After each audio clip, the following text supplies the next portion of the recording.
Good afternoon, everyone. Thank you so much for joining us. My name is Colin Sinclair. I'm the head teacher of the Lumio School. This is Dr. Terry McAdams. We're going to be spending a little bit of time talking to you about our new wonderful school. There's lots of opportunities to ask questions at the end, so we'll go through the presentation. Lovely to see so many friendly faces. And then there's the staff. So lovely to see them too.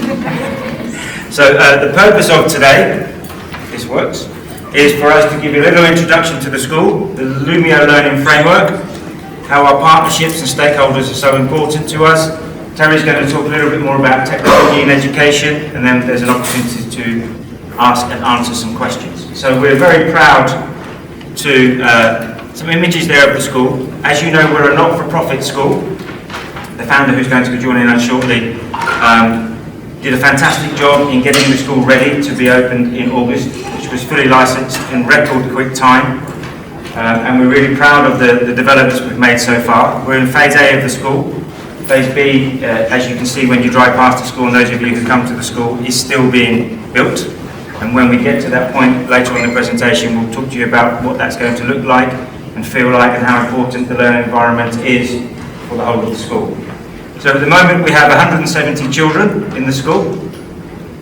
Good afternoon, lovely to see you. Come in and sit down. One form of entry from grades 1 to 9. We will double the size of the school next year to about 350, 360, and then thereafter another 20 children each year group, times twice, up to about 500 children in 3 or 4 years' time, when we have a full quota of children from grade 1 through to grade 12. So we're really excited to talk to you about where we're going and what we're doing. Everything that we do is built around our vision and our mission and our values. So I'll let you read what it is that we're aiming to achieve. If we are successful in the vision, and then the mission will be achieved, and that's the ultimate goal, to provide a holistic education which is inclusive, inspiring, engaging, and encourages children to learn from different cultures in an international world in a way that they can leave our school and enter whatever they want to do successfully with confidence, and be articulate and enjoy whatever they're going to do. So the glue that holds all of that together is very much our school values, and we're hoping that you, those of you who are in the school, are beginning to become aware of the school values. Those are the things that are really important to us. And if we can achieve all of those values, then we will have a really successful international school community in the heart of Paphos, which is our intention. So we want to create a school community built around respect, kindness, compassion, and charity. We only really have 3 rules in school: to be safe, to be ready to learn, and to be kind and respectful. We want it to be a child-centered, inclusive education. We don't only take children at a certain academic level. We are fully inclusive. If a child has additional learning needs, we welcome those children. We support those children with skilled staff, and we want the other children to understand that everyone is different, everyone has strengths, everyone has areas for improvement, and to be part of a school community is exactly the same as being part of a wider community. Not everyone is the same. We're really keen for it to be holistic. It's not all about academic prowess. That's important, of course it is, but it's also important to be musical, to be sporty, to be able to read, to develop the love of reading, to be good at drama, to be good at creativity and the subjects that are different, as well as the STEM subjects. So all of those things come together with a mental health focus. We want creativity and innovation to be at the heart of our curriculum, which we'll talk about in a moment. Critical thinking and design problem. Inquiry-based curriculum, which Terry will talk about in a little bit more detail, and most importantly, the bottom one there is just to ensure that whatever your child's passion is, that we can develop it, we can hone it, we can extend it, we can help them to achieve whatever they want to achieve. Good afternoon, do please come in. Lovely to see you.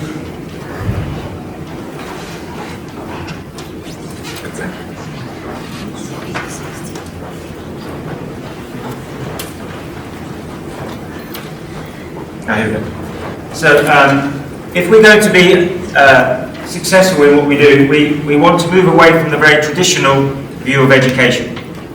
And we don't call our teachers teachers, We don't call our educators teachers, we call them advisors, and we follow this framework as a guide, and we want the adults who are employed by us to work with the children in much more of a partnership. We want it to be an advisory process, whereas coaching and mentoring, rather than traditionally standing out as I'm doing here and just imparting information and expecting children to remember and then do a test in 6, 12, 18 months' time. So we encourage our staff to assess the children's needs and then to use that knowledge to develop and to design interactive learning activities. We're very keen that those learning activities are not always teacher-led. It's very keen that we don't always stay in the classroom. We use the learning environment, which we'll talk about in its fullest sense. We're very keen that we ensure the children understand what's required of them. That's been a particular challenge in the first 6 weeks because we have 19 different languages. Many of our children, English is not their first or their second or even their third language. So we're working out how we can make sure the children understand what's expected of them so they can be successful. We implement learning activities as a partnership.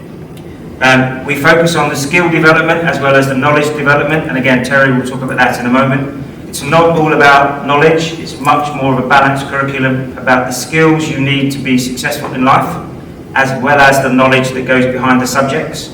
So we want to find the right balance within that, and our curriculum is designed in a way that we will encourage the children to be creative, to be discursive, to be collaborative, to be good at presenting. Good afternoon. Hi. So we're very keen that it's not a knowledge-based curriculum, it's much more of a partnership between knowledge and skills. We want we want to orchestrate the collaborative learning with the children having choice in how they demonstrate their learning, how they identify what they're being successful at, how they reflect upon their learning. And then the final part of the framework is to constantly review and reflect upon the learning that's taken place. So it's a framework, it's a model, it's not absolutely set in stone, but we want to move away from the very traditional teacher standing at the front of the class and just talking to children who are expected just to listen. We really don't want that to be the way learning happens at Lumio. We really are encouraging our staff and our children to be much more in partnership, much more collaborative, and we want to see all of these things happening. These things come from the International Coaching Federation Manifesto, as well as responsive teaching, which is a research-based process that enables teachers, advisors, coaches, mentors to really personalise the learning, so every child and every group of children, their learning is at a different stage, even though the concept or the construct may be quite similar. So we can come back to this in a little while. Here we go. So we're creating our own bespoke curriculum through the Lumio framework, the learning framework, through the advisor model, but we will be utilising two very well-known international curricula to support that framework. So at some point, the Cambridge International Curriculum, we will be working with them to identify how we can use some of their units, some of their programs, leading to the International Baccalaureate Diploma Programme and the Careers Programme. So our ultimate aim is very much to be an international baccalaureate school, which is a much more skills-based curriculum than a pure knowledge-based curriculum that may be IGCSE or A-levels, where you just focus on 7 or 8 subjects at IGCSE and then 3 or 4 subjects at A-level. International Baccalaureate is a much wider programme where you study more things in greater depth. It's a much better preparation for university and lifelong learning, and we're very keen that all our children learn how to learn in a broader sense, and we will talk about how our curriculum is going to be bespoke and contextual to Cyprus, using the best parts of Cambridge International Curriculum and the best parts of the IB to prepare the children to do the IB Careers Programme and the IB Diploma Programme.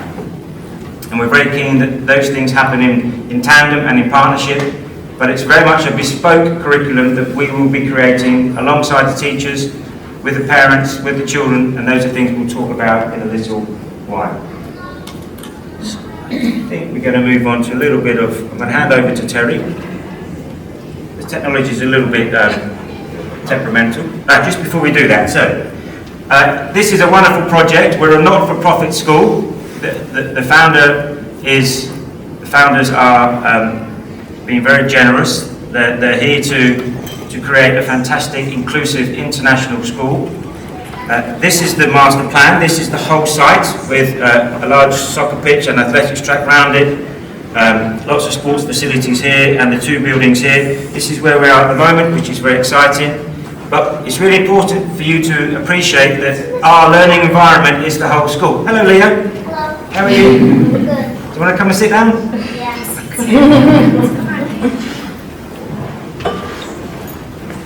Just clean out the shadow.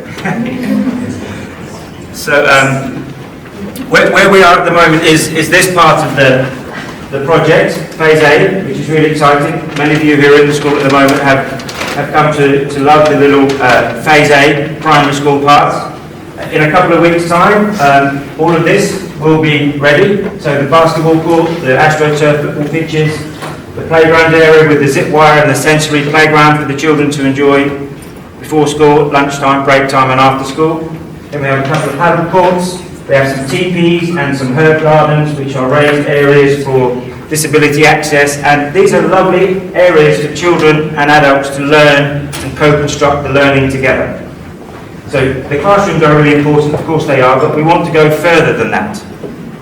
Great learning doesn't just occur inside a classroom. It occurs when relationships are really strong and when outside is used as well as inside, and the whole site will be developed in a way that we will be encouraging the adults and the children to learn collaboratively using the different environments that we have.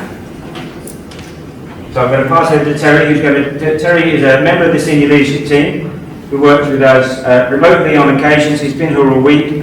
He's a leading chief examiner for the IB. He's one of the leading proponents of technology education in the world, and he works with us 1 day a week remotely, and he's here 2 or 3 times a year to work with the staff, and many of the parents who are in the Parent Association group met Terry on Thursday, and he's here to help me with the presentation today. Over to you. Oh, I can't live up to that. Especially as I can't get the clicker to work. Oh, gone too far. Oh. It's, can you see? Yeah, it's not showing me. I'll just talk to this. Yeah, Colin's explained about the learning framework. Obviously, we're 6 weeks in. It's a framework, so we develop towards that. So it's not a case of this is exactly what's happening in the school in all lessons. We are building towards that. And as he's already alluded to, we're taking the best bits of different educational models, like Cambridge and like the IB, and we're building something that very few schools in this region are even contemplating. So the actual framework itself is research-based. This lady here, in the 1990s, she developed an approach to learning called concept-based learning. And that approach doesn't just focus on knowledge acquisition, it focuses on making connections to the real world, making connections between subjects. And so, for example, if you are in a class and you're learning about gravity and physics, we want the concepts to be understood, not just the principles. We want children to be able to understand that it's about laws of attraction and think about where else they apply. So often in traditional education systems, what they learn in one subject, they do something very similar or connected in another, and they haven't actually understood that it's the same thing, just presented in a different way. By using concept-based learning, we make those connections. Laws of attraction can be applied in economics, in how markets work. They can be applied in psychology and how relationships work. And it's those connections that enable children to develop and get prepared for university, but also for the world afterwards. If I just move on. Closely linked to this, closely linked to concept-based learning is inquiry-based learning. So this has been around for a very long time.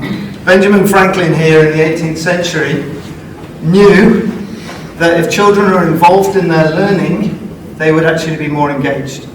And a didactic approach where you stand at the front and talk, like Colin and I have been doing, is not effective for children. We need them to be involved in their own learning. And so the framework incorporates this in the classes. And I'll talk more about the project-based learning in a minute, but we actually have dedicated times in lessons, and we also apply it in all of the subjects. So, sorry, if you can just flick through. So to give you an example, before we talk about this, I saw a lesson, a maths lesson at Lumio the other day, and the children were learning about primes. Well, they'd learnt about prime numbers, and then they were just revisiting it.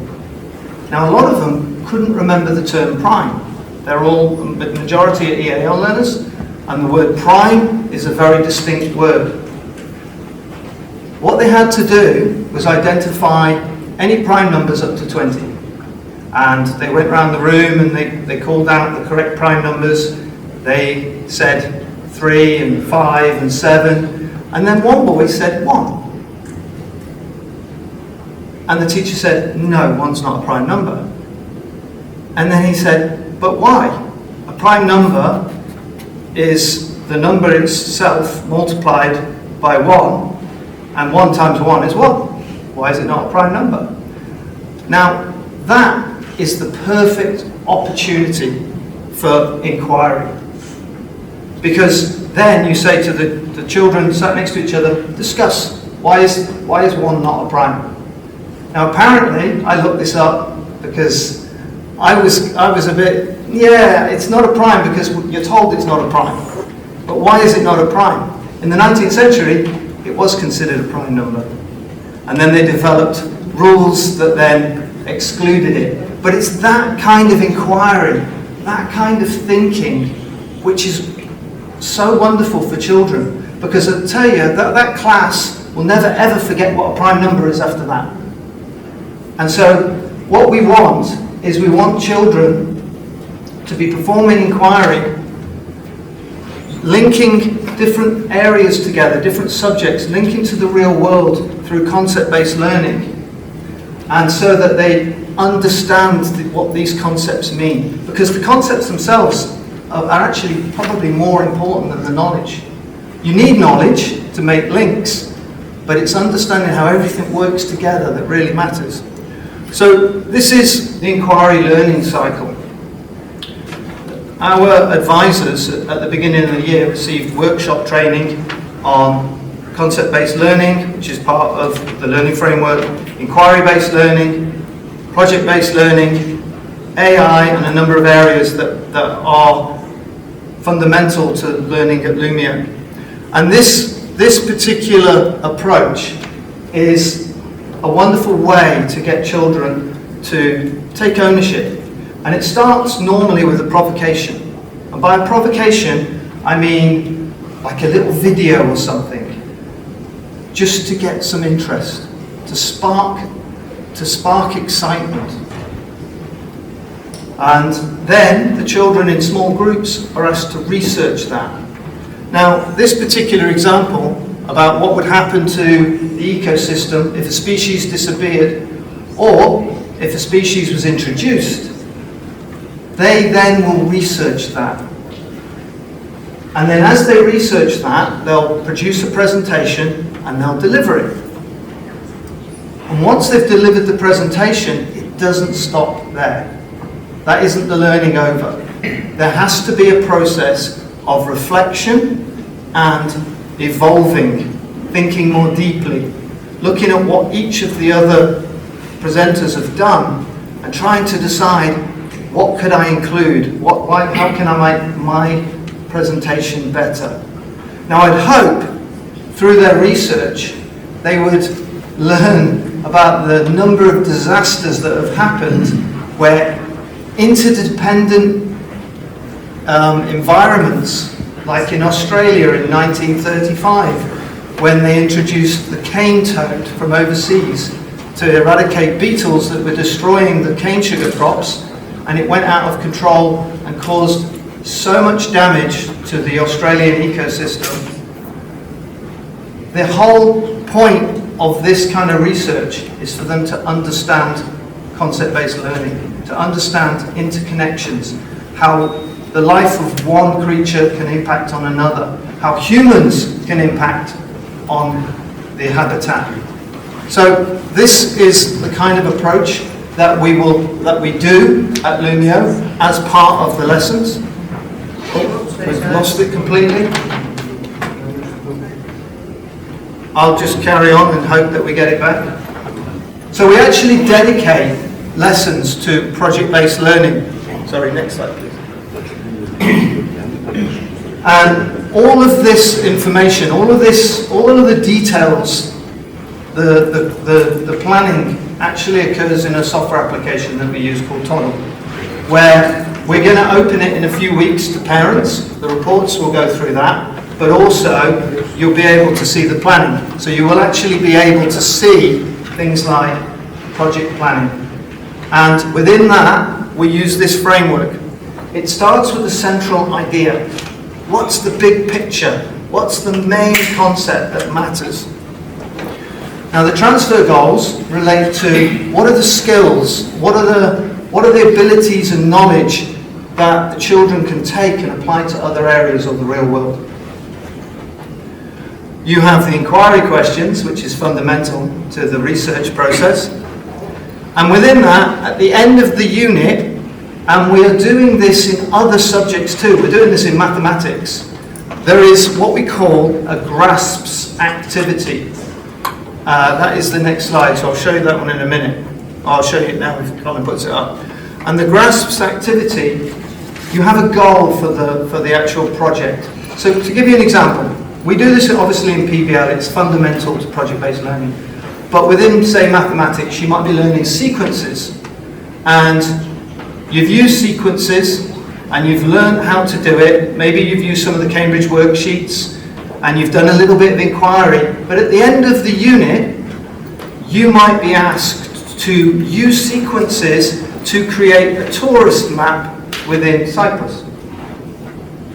And so the children have to work out how long it's going to take, what route they should take, what the main attractions would be, what would be the best pathway, what should come before the next one, and so on. So they're applying that core knowledge that they've obtained to an actual real-world problem.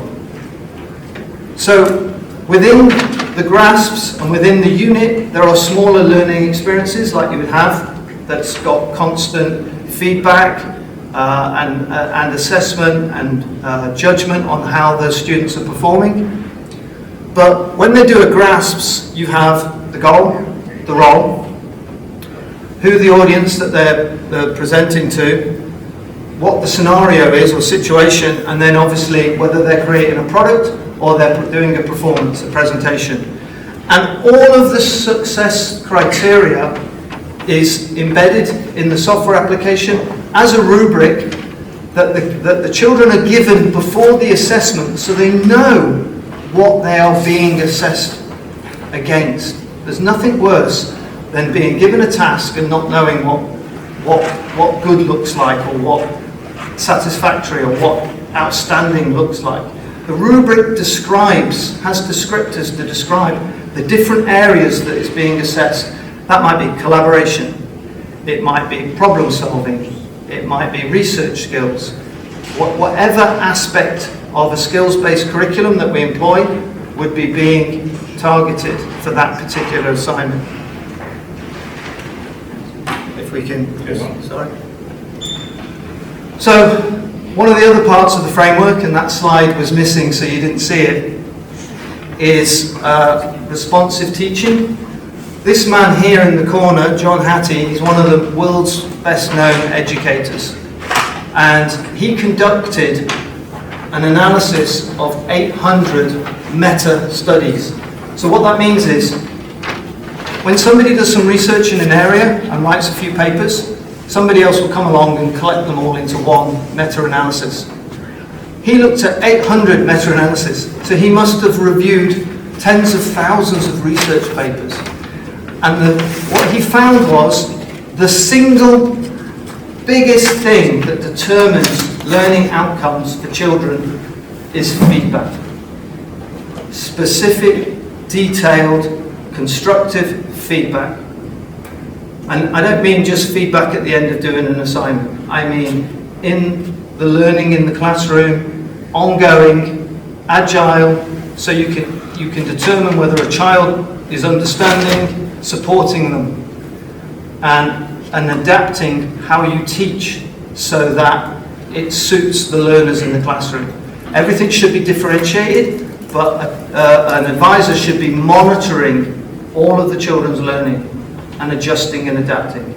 And if that's done well, and of course that's a skill, that's an art form, it's something you develop over years, then the student outcomes are amazing. Because that, above all else, is the single biggest area that makes the difference. And my last slide before I pass you back to Colin. So the framework consists of concept-based learning, inquiry-based learning, project-based learning, responsive teaching through feedback. The last part of that is mindset. And if you don't have the right mindset, then you can't achieve. So mindset has been around for a while, but it's probably most famous through this lady, Carol Dweck. She conducted a study, so she was a Stanford professor, and she conducted a study in America doing mathematics. I can't remember what grade, I think grade 7 mathematics. And so she divided a large number of students into two groups randomly. They learned the curriculum as normal, but all of the feedback for one group was with a growth mindset, that intelligence isn't fixed, that you can get better through effort, that you will be smarter over time. Whereas the other group were essentially given feedback that left towards fixed intelligence, that you're born with an innate ability, that your level is here and you'll never surpass it. And what she found at the end of the study was those with the growth mindset significantly outperform those with a fixed mindset. And you see this with children all the time. You hear words such as, I can't do maths. And it's always maths, isn't it? Let's be honest. I can't do maths. But in truth, everybody can. Or sometimes you'll hear, I'm not creative. But everybody's creative. And it's really important that all of the advisors have that belief in the children, that they instill that belief in the children, because they will reach a level beyond anything they would have done with a fixed mindset. Right, I'm going to hand you back over to Colin. Great, thank you, Terry. Am I your clicker man? Yes, if possible. Technology. So I mentioned right at the start that one of the reasons I as an educator came to the project because it's a not-for-profit project. So any money that's generated through the fees is redistributed back into the school. And that way we can be much more developmental and have a real partnership with our stakeholders. And our stakeholders shouldn't be called stakeholders because they're first and foremost the children, parents and the staff. So it's really important that we've started to talk about and work with our key groups so that it isn't just my thoughts or Terry's thoughts or the thoughts of one or two individual educators. It's a whole learning community, and together we'll create the best school possible by taking the feedback and having that growth mindset in how do we create the best school for an international group of communities living here in Cyprus. So we started with the Parent Association group. There's maybe 3 people in that group here today, and it's lovely to see you. We met on Thursday for the first time. We're going to meet every week for the next couple of months, and thereafter we'll decide how often we meet. And that's going to be a really close partnership with feedback and ideas, and you're doing this well, but you need to do this slightly better, and that's all coming together really nicely. We meet with the student advocate group, and there are at least 2 student advocates in the room also, so it's lovely to see so many children here. And then we have staff groups, steering committees. Terry chairs the academic steering committee. There's a behaviour for learning committee, and then there's a house committee with rewards and social activities in the 4 houses across the school. Now, it's really important that those staff groups come together so that there is a co-construction and a collaboration of where we go and how we move forward. The behaviour for learning one is really interesting because we don't like the word discipline. We don't tell the children off. We try very hard to teach the children how to learn in a multicultural, multi-international community. Where Israeli families may see something different to a Russian family, may see something different to a German family, may see something different to a Chinese family, may have a different experience to a British family, and the other 6 or 7 or 8 or 9 communities that we have in our school. So it's not all about saying right is right and wrong is wrong. There are many, many shades of grey, and it's about talking to children about the choices they've made and the impact it has on other people and other children, and how we learn to adapt our behaviour to come together as an international community. So that's really important. Next one, please. Sure. So the parent group met this week, and we're focusing on things such as this: promoting the school values, being advocates of the school, supporting initiatives, building a strong community, volunteering for community school events. Most importantly is the final bullet point, which is the feedback loop in taking a growth mindset, taking all our different individual experiences, and then working out how we come together to create the perfect school here in Cyprus. And we have, I think, 9 different nationalities in the parent advisory group, which is just wonderful. We have parents from Jordan, Germany, Italy, China, Israel, Russia, Ukraine, the UK, America. And that experience is so powerful in helping us to establish what sort of school community we want moving forward. Next one, please. Sure. Equally, the student advocate group, so the founder and myself meet with the students. So far in the last 4 weeks we've met 3 times, Friday afternoon. Pizza is always on the menu, and the children like that. But it's really about getting feedback from what's happening in school, asking the children what they want, coming up with their ideas, getting their feedback about how their friends share their views with them, and they represent the views of the student body to the founder and myself.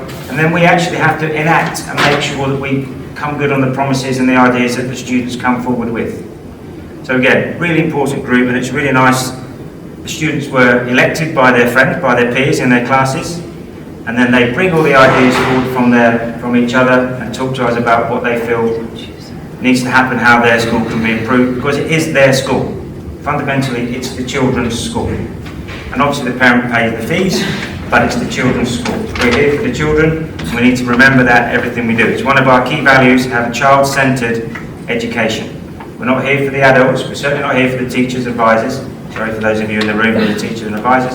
We're here for the children. And it's really important that we all remember that at every opportunity. Thank you. And then put all that together, and we're very keen to have a distributed leadership approach where we co-construct based on the vision and the values. We're very keen to not have a fixed mindset about if you behave in this way, the sanction is this. Because there are always reasons and there are always impacts on how someone behaves and the impact on other people. So it's a learning environment.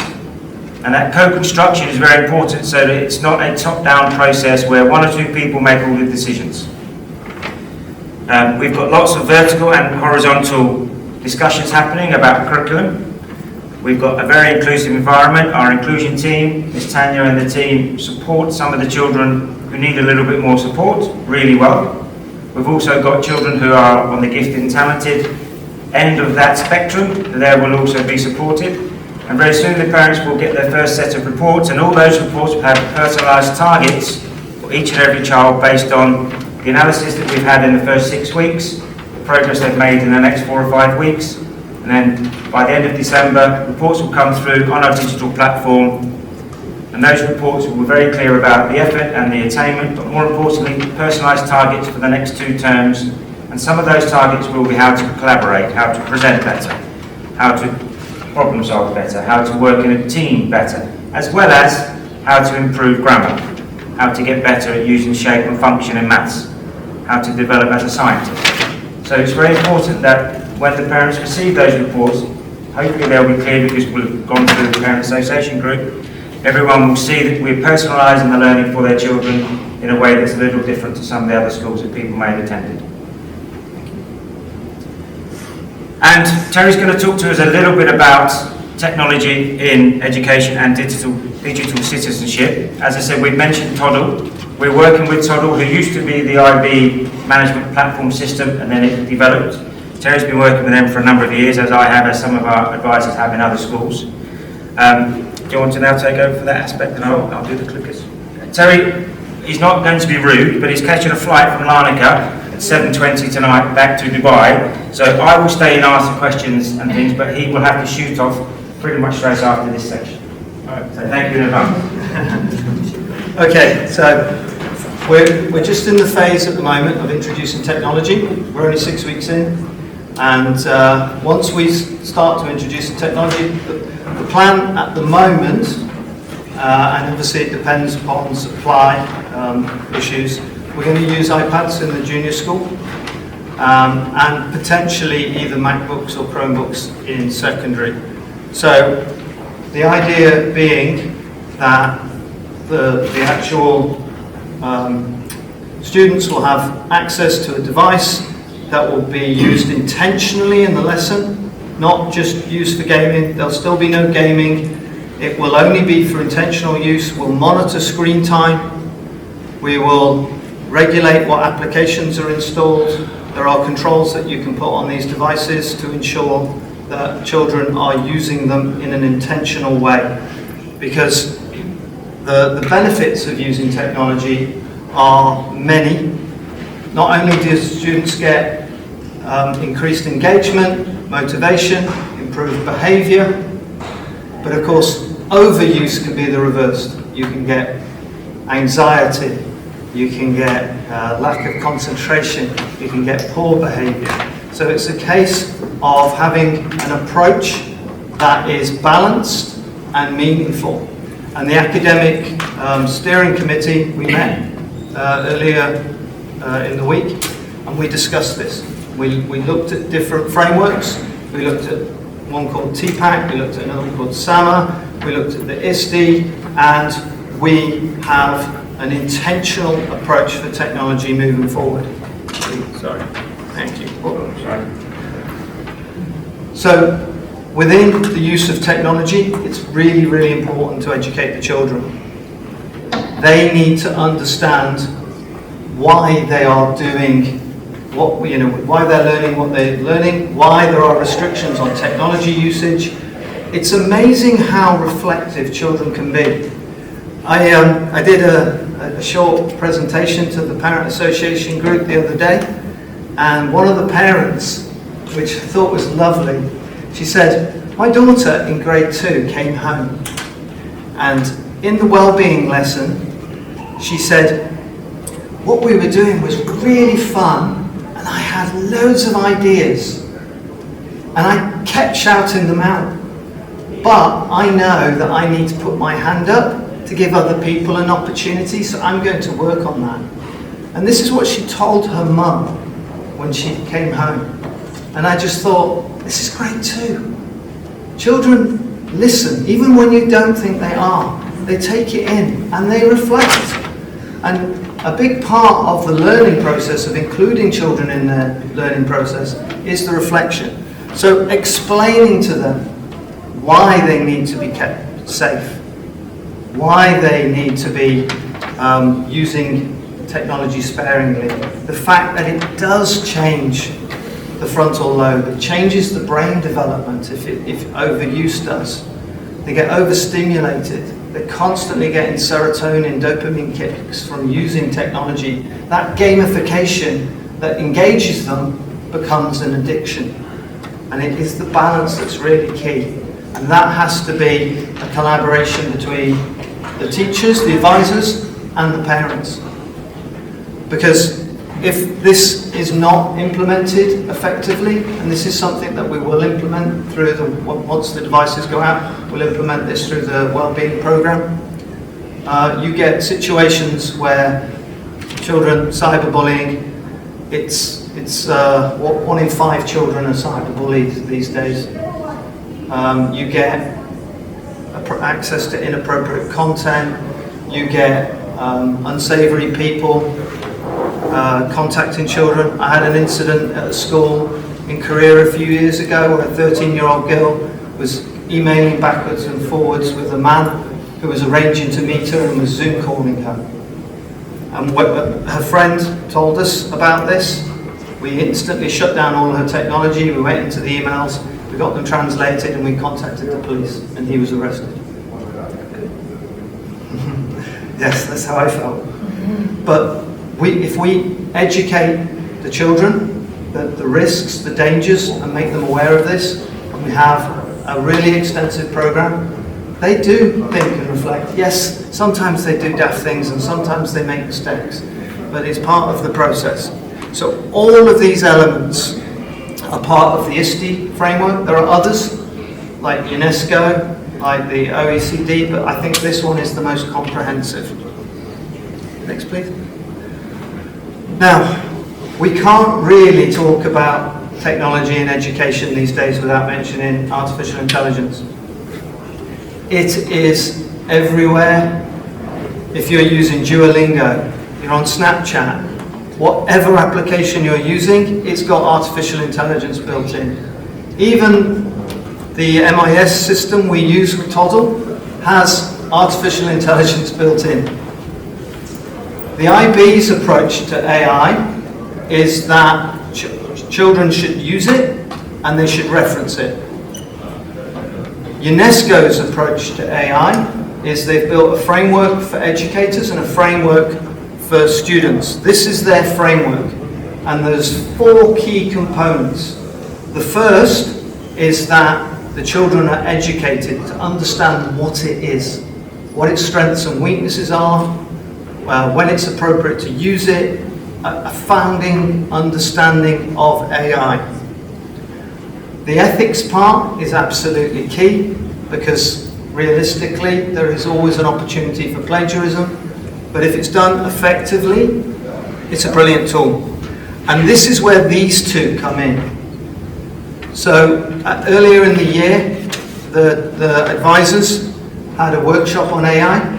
It included using design thinking, the process that you can employ to use AI effectively, not just AI but other things. And this is the key thing. The human is always in control. When you use a large language model like ChatGPT, yes, you can learn prompt engineering, and all the advisors were taught prompt engineering.